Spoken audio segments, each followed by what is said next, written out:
2024 के चुनाव में अगर बीजेपी को सबसे बड़ा नुकसान हुआ तो वो उत्तर प्रदेश में हुआ, जहां आईएनडीए गठबंधन ने एनडीए और बीजेपी को बुरी तरह से पछाड़ा है।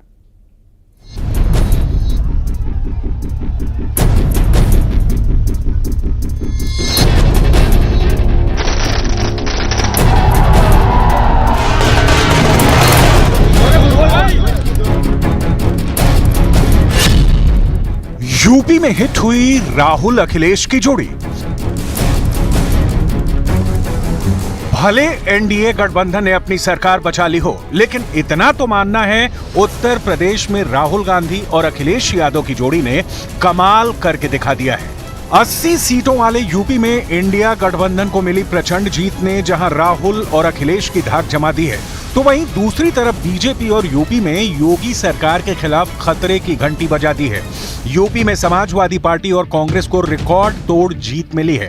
राहुल गांधी, प्रियंका गांधी, अखिलेश यादव समेत कांग्रेस और समाजवादी पार्टी के तमाम नेताओं का डंके की चोट पर कहना है कि यूपी ने देश में बदलाव का संकेत साफ दे दिया है। यूपी की जनता से मैं कहना चाहता हूं, आपसे ज्यादा पॉलिटिकल विजडम, मतलब आपने कमाल करके दिखा दिया। यूपी की जनता ने कमाल करके दिखा दिया। नहीं, बहुत सारे स्टेट्स ने कमाल करके दिखाया, मगर बीजेपी यूपी ने हिंदुस्तान की राजनीति समझकर, कॉन्स्टिट्यूशन पर खतरा समझकर उत्तर प्रदेश ने कॉन्स्टिट्यूशन की रक्षा की है।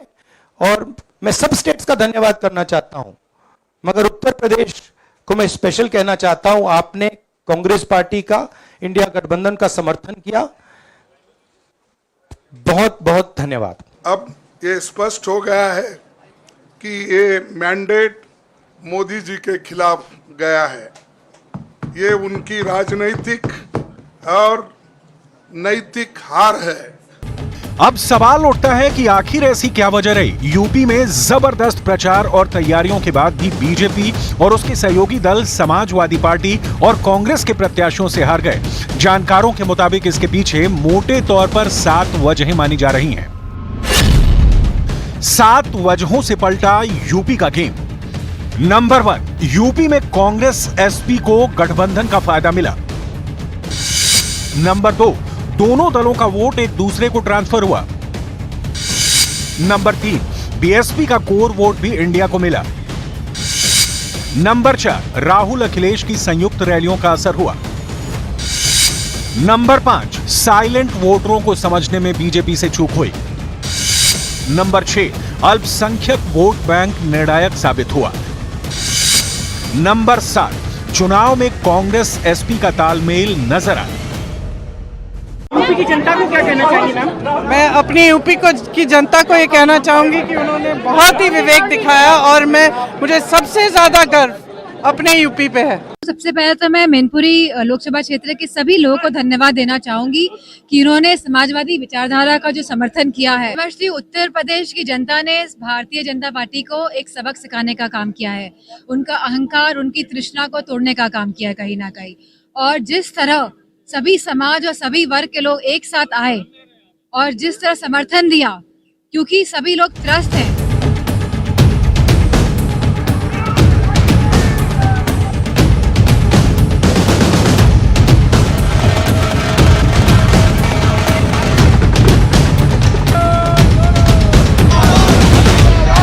यूपी में इंडिया गठबंधन ने अखिलेश यादव के नेतृत्व में ही चुनाव लड़ा था। यूपी में एसपी अध्यक्ष ने कांग्रेस को 17 सीटें दी थी और 62 सीटों पर समाजवादी पार्टी ने चुनाव लड़ा था। यूपी में कांग्रेस और समाजवादी पार्टी की जीत को अखिलेश यादव के लिए बड़ी कामयाबी के तौर पर देखा जा रहा है। यूपी में हिट हुई राहुल अखिलेश की जोड़ी।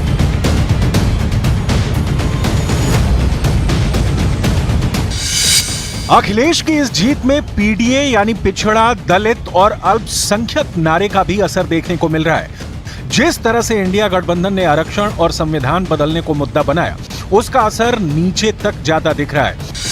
बीएसपी के वोटर्स भी इंडिया अलायंस के साथ जाते दिखे। मेरे माइंड में था कि हिंदुस्तान की जनता अपने संविधान के लिए एक साथ खड़ी होकर लड़ जाएगी और यह सच साबित हुआ। आपने संविधान को बचाने का पहला और सबसे बड़ा कदम ले लिया है।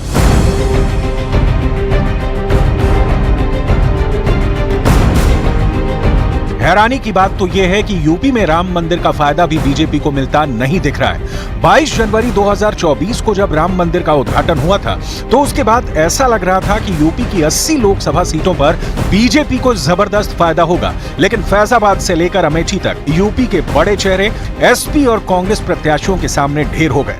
जरा देखिए बीजेपी के कौन कौन से धाकड़ चेहरे यूपी में चुनाव हार चुके हैं। यूपी में बीजेपी के 4 केंद्रीय मंत्रियों को हार का मुंह देखना पड़ा है। अमेठी से केंद्रीय मंत्री स्मृति ईरानी हार चुकी हैं। खीरी से केंद्रीय मंत्री अजय मिश्र टेनी हार चुके हैं। चंदौली से केंद्रीय मंत्री महेंद्र नाथ पांडे हार चुके हैं। केंद्रीय मंत्री कौशल किशोर मोहन लालगंज से हारे हैं, जबकि फैजाबाद से सांसद लल्लू सिंह को समाजवादी पार्टी के प्रत्याशी अवधेश प्रसाद ने हरा दिया है। और अब